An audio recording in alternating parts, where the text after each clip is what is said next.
Sometimes you meet a photographer that sees the world completely differently than you do. In fact, completely differently than almost anybody does. And when they take their images and make them match the way they see the world, it's something special and something we can all learn from. Today, we take a look at the place where Jules Verne would perform experiments on animal kind. This episode of Behind the Shot.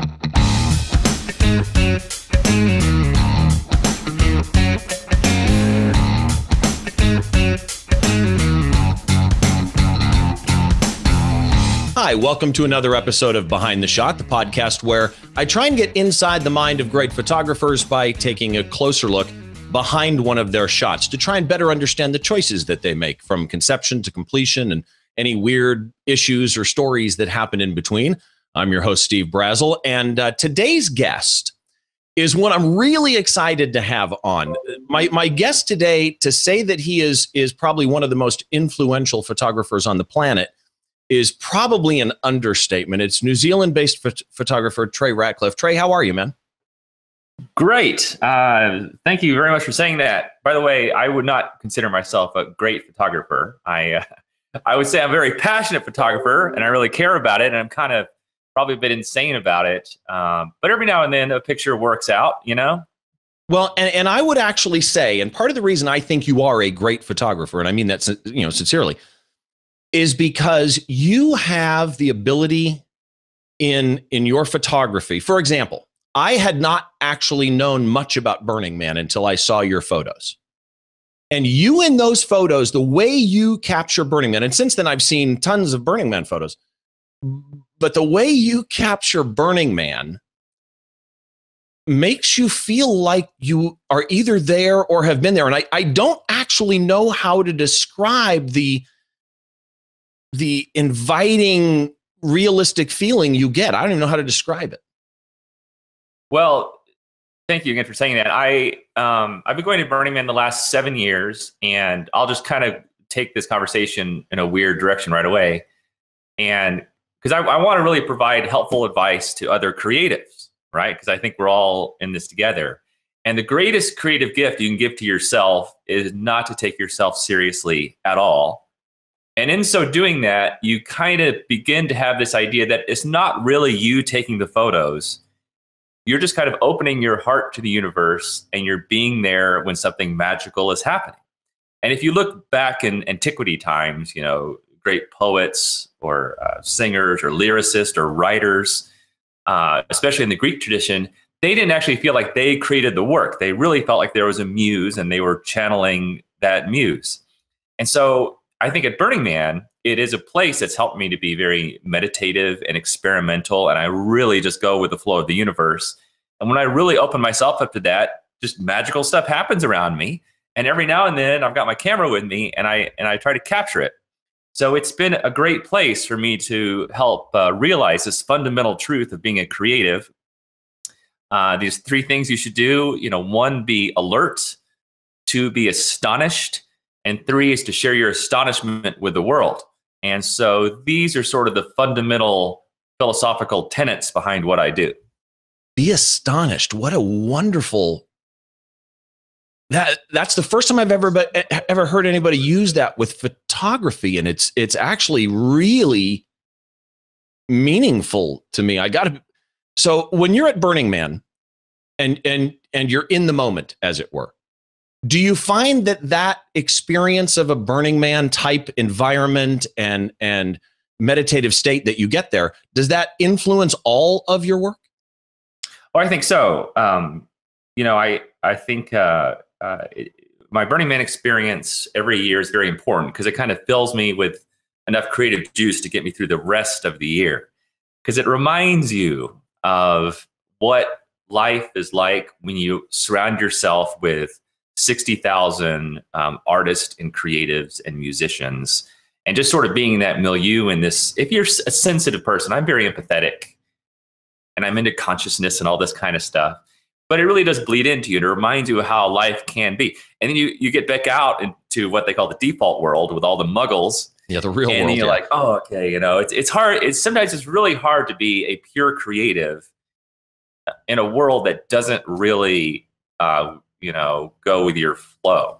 So it helps me to stay independent, helps to remind me of what it really means to be a creative, and just to be very comfortable with your own sense of self-expression, not really worry about what other people think about you, just so if really they love what you, you that's just great. described, If they don't, that's okay. what you just described is a battery recharge. Yeah, that's it. That's what it is. It's kind of like a soul recharger. Yeah, I got to go sometime. It looks so interesting. So catching back up with you, you're known as a travel photographer, and that's basically how you describe yourself, right? A travel photographer?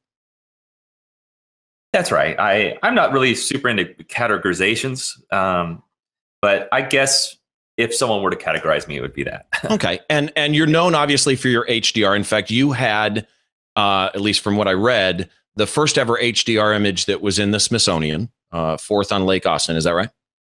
That's right. Okay, and then you're also, switching from the photography end, you're also a businessman involved in a lot of areas of photography. Peak Designs, you're involved with them with bag designs. Plotograph, which I had not heard of until Frederick just showed it to me, Frederick Van Johnson. And I am dying to play with Plotograph. That is one of the most interesting creative outlets I think I'm going to find in 2017. And then also Mac Fun. And for Mac Fun, they've got a brand new version coming out 2018 of the Aurora HDR that you're involved with. That's right. We just announced that today, in fact, and it's coming out for Mac and Windows, which I know a lot of people have been interested in. And it's just been doing great. I think we anonymously watch how people use the tool, and it's been used to make over 100 million HDR photos already. And people really seem to love it. 100 million. 100 million. Yeah. Okay. Well, yeah. And this is you used to be a Photomatics guy, I think, but you use pretty much exclusively now Aurora HDR? Oh yeah, only Aurora. I switched. It's basically the same origin story as the bag with Peak Design, in that I came back from a trip to Africa and I was like, I hate my camera bag. Who designs these things? Because maybe they were 80% good or 90% good, but there's a few things I wanted. So we called up our friends at Peak Design, who we had been promoted their previous Kickstarter. They had done the capture clip. Mm-hmm. And I heavily promoted it because I loved it and sent them a lot of traffic, so they like me. And I said, guys, I don't know anything about designing a bag. I said, I have a few ideas. I said, you guys are really smart. Let's make a bag together. So that was the origin of the bag. And basically the same thing with the HDR software, in that I was just getting sick of using Photomatics because I couldn't make the whole image look good. I could make part of the image look good, but then I had to go take it into layers in Photoshop and do all this cleanup work. And I was using 3 or 4 different tools. It's just slow and cumbersome. It's hard to teach people how to do all this stuff. And so I thought, I'm just going to make my own. And then I thought, wait a minute, I don't know how to make software. My background is actually software engineering as computer science, but I'm a horrible programmer. So I was like, I'm going to call those geniuses at Mac Fun, and we're going to make our own HDR software. So that's kind of the origin of that about 3 years ago. And now it's all I use. It is even if I wasn't involved with it, it is objectively the best, and I would use it all the time anyway. See, and I live in a lot of the Mac Fun software tonality and stuff like that. I love their products. Their history actually is kind of interesting on how they ended up at as Mac Fun. But so just so that everybody knows that's watching, again, if you're not really familiar with Trey, he's a TEDx speaker. Great TEDx stuff. Google. You've done stuff for Air New Zealand. You're a workshop leader. You have worldwide photo walks that are free. That you do all over the place. So you're an educator and a lot of other things. You pretty much do everything, it seems like. Do you sleep? Too much. Yeah, I wonder if you sleep sometimes. I don't sleep a lot, but I really enjoy. I love the creative process, and I like sharing it with people. I really do feel like it's important to help other people be creative. It's not a fixed sum game, not a zero-sum game. And I think it makes all of us stronger to work together and create together. I think it's up to artists to help spread consciousness around the earth and make everything better. I'm not sure governments can do it, but I think artists can save the world. And I'm just doing my own little part for it. And if you look at history, it's artists that quite often do improve societies as a whole. So that kind of circles us into the shot that we're going to talk about today. You mentioned a second ago that your background is computer science. And I'm kind of curious because I'm an old school network engineer myself. I'm kind of curious from that artistic point of view. The shot that I'm about to bring up, and then just your photography in general, really. Does that technical background, right? That technical mindset that computer scientists have, which is somewhat unique to that field, does that influence how you see the world and how you photograph? I'm sure it does. My degree is in computer science and math. And computer science, if you trace its origin, is actually a branch of philosophy. And it's understanding the way computers think. And how operating systems work and this sort of thing. And so I just kind of was steeped in this idea, the differences between the human mind and a computer mind. And it really helped me figure stuff out about my own mind and the way it worked and the way it interpreted the world. And basically, your eyes and brain are just a parallel processing machine. You're pattern matching. And it was always interesting, like, what patterns are interesting to me? Why is this one pattern or this visual field more or less interesting than this other one? So I just became very sensitive to that, I think, over the years. Also, I was born blind in one eye. I still am. I only see out of my left eye. And so that kind of wired my brain up a little bit differently. But I think it's actually good to grow up different. You don't want to grow up normal. You want to have weird stuff happen to you. So maybe good, maybe bad. It wires you up differently. I think that's really important. And this has played a huge role in photography because I didn't get my first camera until I was 35. Now I'm 45.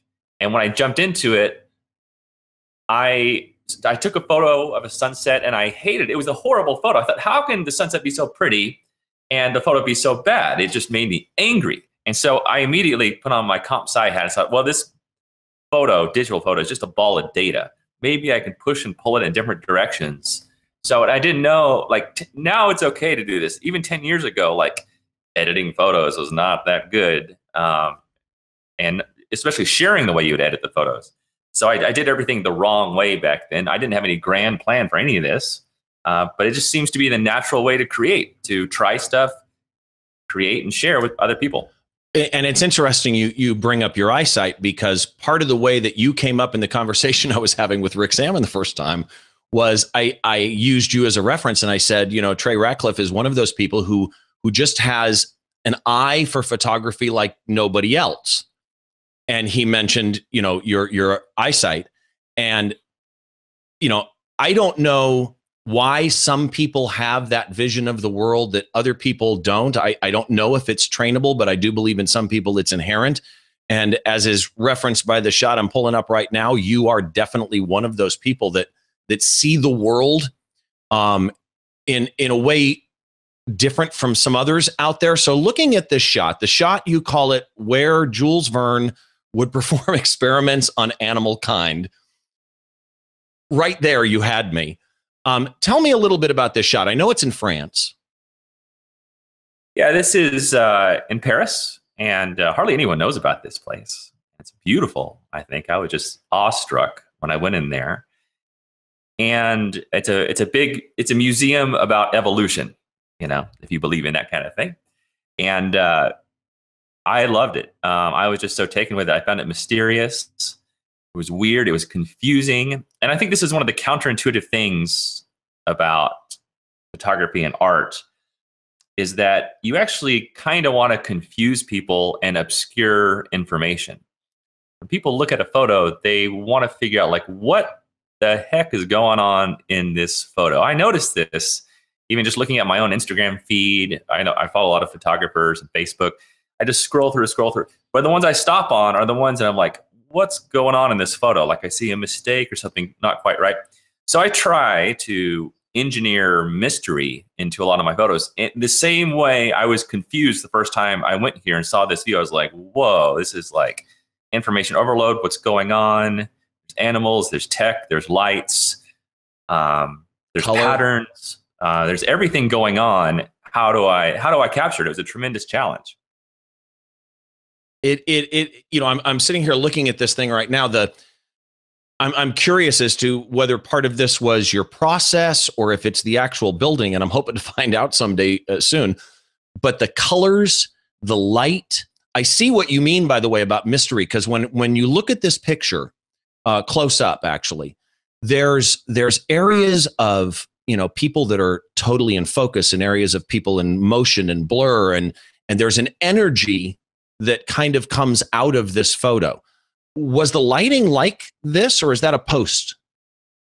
No, the lighting was like this. I very rarely, if ever, change the color of the lights in my photos. The lighting was like this. The ceiling goes through this sort of rainbow LED thing, so it changes color every few minutes. So I kind of waited for the colors to be something that I liked. And I also like all these animals around, like the giraffe on the right. I don't put stuff into my photos. Some people will paste in a giraffe or a moon or something. I don't do that. It's fine if they do. I don't do that though. But it's also confusing. Like, is that a real animal? Why is this animal walking around a museum? Is it a museum about animal? What's going on? So, and this is quite a. I don't mean to say this in a self-important way at all, but this is a kind of very evolved photo, because I had gone here probably 5 years earlier and taken a photo with my Nikon 14-24 lens, kind of aimed down, a single shot. And it was pretty good. It was okay. I liked it. But about 5 years later, I thought my skills had improved. And I knew this was such an interesting place that I wanted to come back and do it the right way. So I came back and I zoomed in quite a bit. And this is actually a panorama made of 250 different photos. 250 shots? Yes. So I kind of mapped out coordinates, right? Just kind of by eye. And I would take 3 brackets in each of these different areas. It took a tremendous amount of processing time, to get it all done. But this goes into we have these fine art works, 21 of my favorite pieces. This is one of them. And they go to collectors. And they're printed out quite large, like 9 feet across, 10 feet across, 10 by 10. They're printed in Germany. And they're expensive. They sell, we only do 3 prints. So there's only 3 of this one. I think 2 of them have sold. But they sell for $75,000, and number 3 of 3 is $95,000.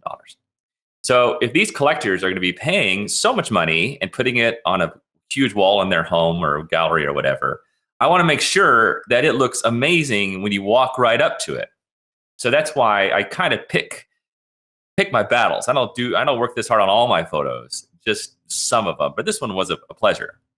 I'm curious, when you walked into this scene. So kind of take me back for a second, right? So you walk in for this second time to shoot it right, as it were, and you decide you're going to do a panorama, but it's not a normal panorama. You're going to do a 3 exposure bracket for each position of that panorama.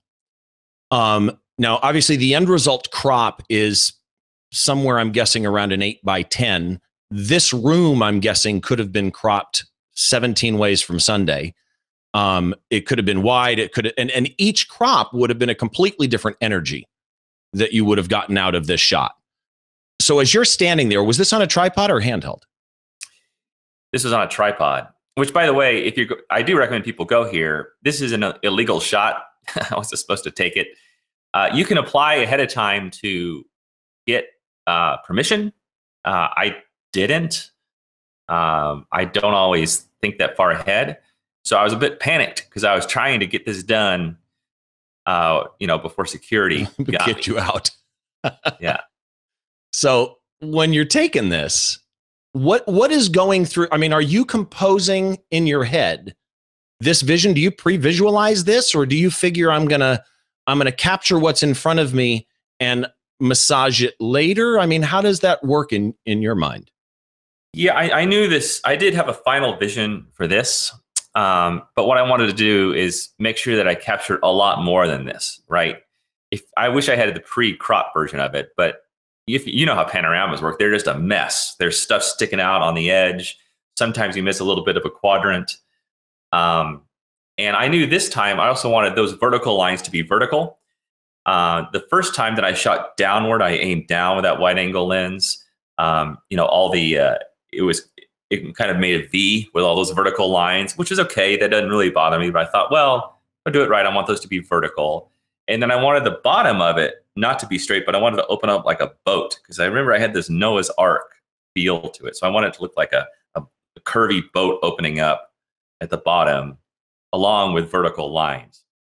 So when I was capturing the shots, I just made sure I got plenty of overlap, you know, because if you have a big gap, that's a big problem.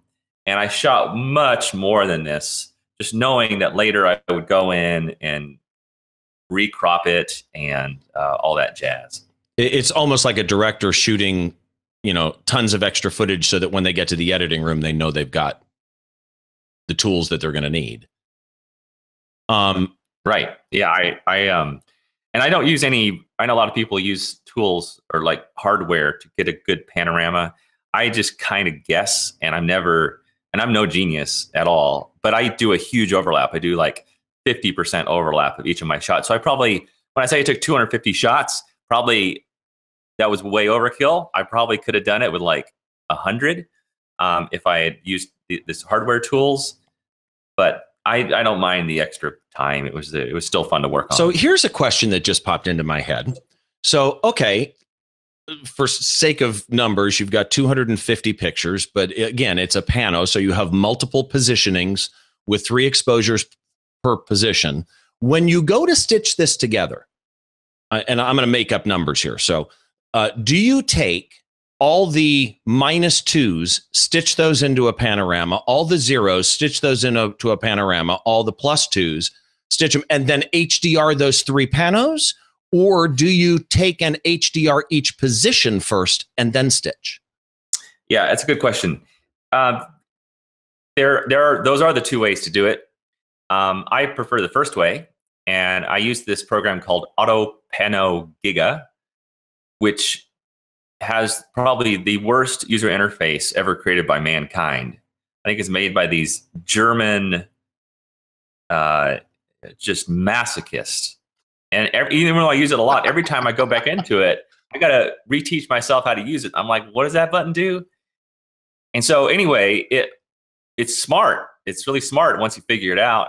But you can just dump those 250 images into a folder, and then it will go through and figure it all out. Then it will realize, hey, you've got brackets here, and it will generate 3 images for you. It's slow, but it will do it. So it creates a -2 panorama, a 0 panorama, and a +2 panorama. And then I took all of those and put them into Aurora.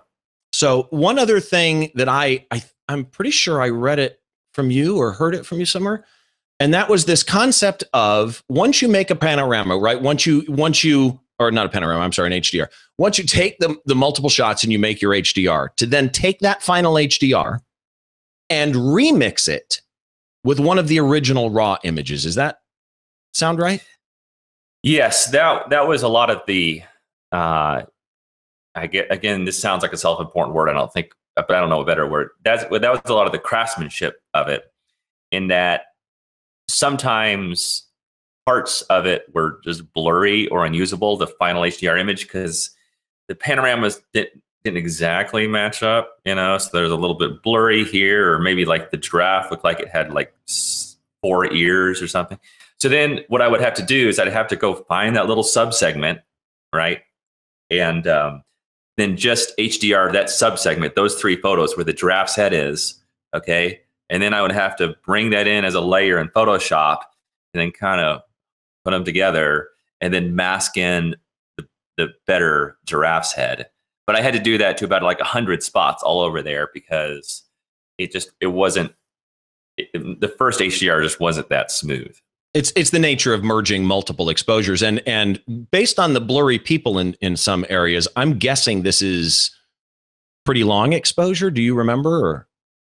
I don't remember. Yeah, it's pretty dark in there, so some of those must have been 3 or 4 second exposures. Okay, so that would explain a lot, and then that's also, yeah, from an HDR point of view, merging them, that's going to be tough. One of the things when I showed this to my wife and told her how excited I was, I get Trey Ratcliff on the show.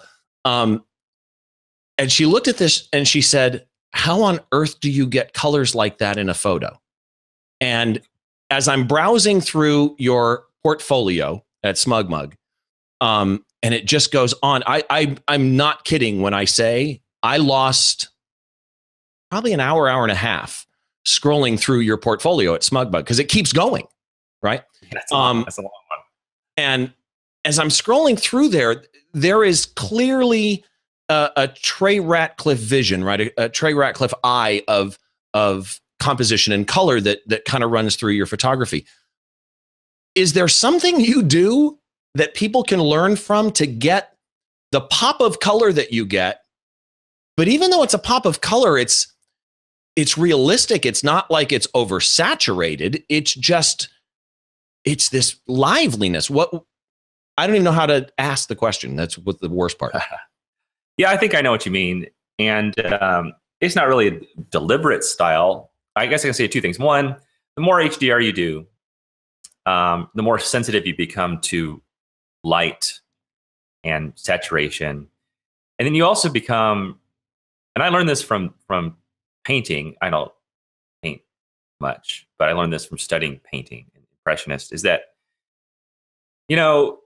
if you have, like, let's say you have a green and it's close to a red or something. I mean, that's a bad example. A green color that's not oversaturated at all, just like a normal green, and you have it beside a blue. Okay.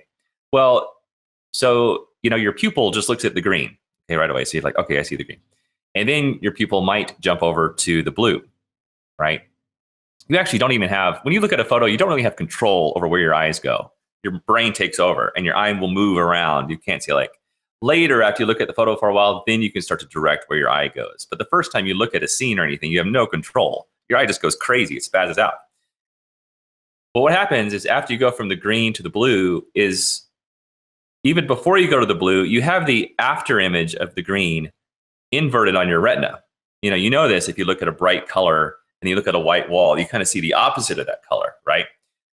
But what happens, of course, now you have the inverse of the green, and now you're looking at the blue through this filter, right? You actually have this weird filter. It's not like you have a palette cleanser between all your colors. And so you're always having these filters as you move around. So I become very sensitive to what colors go beside each other and what inverse colors mix well together. So this is an aspect that I've become very sensitive to. The other one is that you don't want to oversaturate too many different colors on a photo. They did this one interesting study on eye analysis, on pupil analysis, where pupils look at on photos or at anything. And immediately the eye jumps to the most saturated thing on the photo. Not a surprise. If there's a red apple, it'll go right at the red apple. And then it will look at that, but your cones can only take that much heat for like a second, right? Like something like 900 milliseconds. And then your cone actually gets burnt out. And this is the involuntary part of the eye movement. It will move off the red and it will seek something that is less saturated, like a gray or a black or a subtle, very subtle saturation. So you have to have a place for the pupil to go to easily. So it just moves easily off of the red spot. And then it will recharge in like half a second, 500 milliseconds, and then it will jump to another saturated spot. So this is a mistake I see with a lot of maybe new HDR photographers or people that use too much color, is that if there's nowhere for the eye to take a break, it will drift off the photo entirely and you've lost them. So you've got to have places for the eye to recharge in the photo. Okay. That is fascinating. And so really, it's almost like, from a monitor point of view, like the monitor that's in front of me, the old school burn-in that monitors used to get. It's almost like you're giving the eye a break from the burn-in so that it can start over. It's a reset. And if you look consciously at the France photo, you'll see lots of gaps in there where your eye can take a break, little islands of recharging. And when you're editing, you're thinking of this. This is a conscious engineering into your images, as it were, that concept. Yeah, you'll see it. It doesn't happen in all my images, but I think a lot of my favorite ones, I definitely engineer a lot of desaturated parts in and a lot of black areas. I think like some good heavy blacks help give other colors their vibration. And if you just have a few parts that are like decent saturation, they just seem more saturated, relative to what's around them. So like you said, my photos are very bright and colorful, but they're not oversaturated. Yeah, it's almost like a balance. What you're saying makes total sense to me. I've never heard it presented that way. And that actually kind of answers the last question I was going to ask, but I'm going to ask it anyway in case there's another one that you've got. And that is, if somebody wanted to start doing, somebody goes to, TreyRatcliff.com and looks at your fine art, or goes to Stuck in Customs or something, they browse through your portfolio and they think, I want to try this. And they go buy the brand new Aurora HDR 2018 that's coming out, available for Windows too. And they want to try this.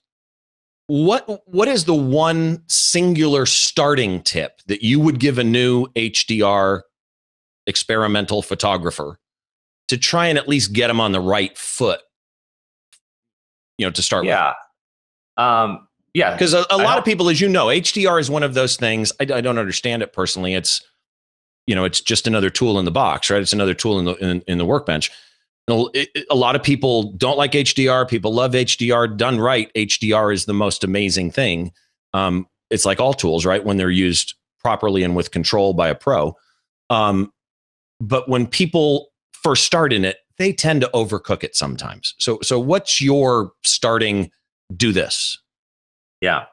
Hey, look, I overcooked it for years. I didn't know, because over time, you just kind of, not that you become more subtle, you just kind of figure out what works for you and what doesn't. And if people want to come to my store on Stuck in Customs and buy it, I would appreciate it. That'd be awesome. Thank you. And you can, if you don't like it, we'll give you all your money back for sure. So no risk. And also, one thing I should say too is that you don't have to have brackets to make an HDR photo. You can take single RAWs, any single RAW you've shot your entire life, you can come breathe new life into it with Aurora. I would say at least 30 or 40% of my HDRs I produce now come from a single raw photo. So if you're new and coming in and trying HDR for the first time and want to experiment, I guess the first philosophical thing is don't be scared, be like a kid. There's no risk. Just go in there and play with the controls. I would suggest that if you are kind of intimidated by controls, or a lot of these controls you might not have seen before, just click on the presets. Okay, there's lots and lots of presets. I have my own extra presets you can get, and click on them and start to decide what you like. Some will look good and make you happy, and some won't. Okay, and so when you see the difference, think like, what don't I like about that one? What do I like about that one? So you'll soon start to come up with your own sensibilities about what you find interesting. And then after that, you could take a next step. And after you click on a preset, it moves all the sliders around for you. So you can go look at the sliders and go like, oh, interesting. In this case, like image radiance, which is kind of this glow effect that I like. Image radiance is way up. Smart colorize is way up. Like, oh, okay, so that's how that works. So it's a really good way to learn the tool, is just to click on the presets. Yeah. Oh, here's one other thing about the presets that most people don't know. When you go on a preset, you can click on it. It does the whole preset. But over each preset thumbnail, there's a slider, 100% slider. So you can slide that down to 50%. If you like the effect, but it's like too much, just slide it down to 50%. Yeah, and all the Mac Fun stuff has that, which is so handy. It's a cool thing, like in tonality too, actually, that you can find this beautiful preset, but then customize it without really customizing it by just lowering its, for lack of a better phrase, opacity. Right. Plus, Aurora has layers, which is something that I think a lot of people could play with and really, if you're already a Photoshop guru and you want to move into doing HDRs in something like Aurora, it's a great way to kind of express yourself and overlay different things. You have been so generous with your time. I can't thank you enough. If people want to find more about Trey Ratcliff, what are the sites that you would say they should go to? Well, probably the main blog, stuckincustoms.com. I do a new photo there every day. I write a little story every day. Got lots of tutorials. Actually, we have a new thing on there. People like the weird way I talk and communicate. Not everyone does, but if you do, we've got this thing called the Passport, Stuck in Customs Passport. And I think for $10 a month, $9.99, bargain at twice the price. Then you get a ton of behind the scenes stuff. I put out a bunch of videos, like a lot of how-tos around the world, and see like crazy stuff that I get up to. It's usually photography and art related, but not always. And people really seem to enjoy that. We have a good team here of about 9 people that help me out. It's not just me alone, but we have a video production team. So now we're able to produce a lot more videos, like really high quality content. And we're just always trying to deliver really good stuff to the people that want a unique experience there. Well, and on the blog post associated with this episode, thisweekinphoto.com, and just look for Behind the Shot, I'll have all the links so that you can follow Trey on social media, Twitter, Google+, Facebook, Instagram, his portfolio, all of that. Plus, I mentioned his he mentioned his large format prints.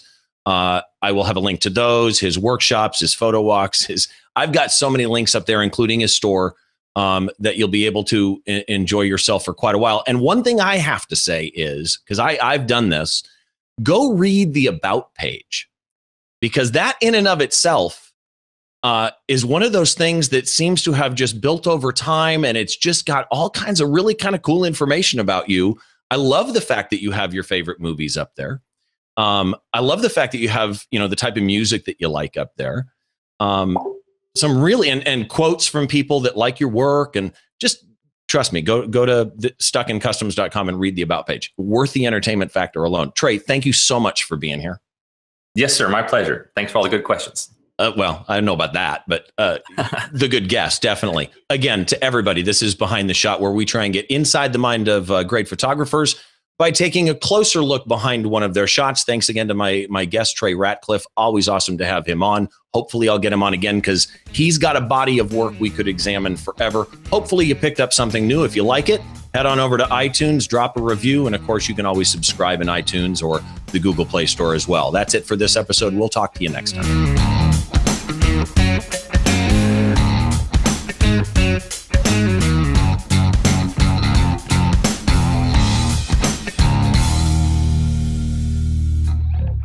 Hey there, I'm Frederick Van Johnson. Thanks for checking out the TWiP Network on YouTube.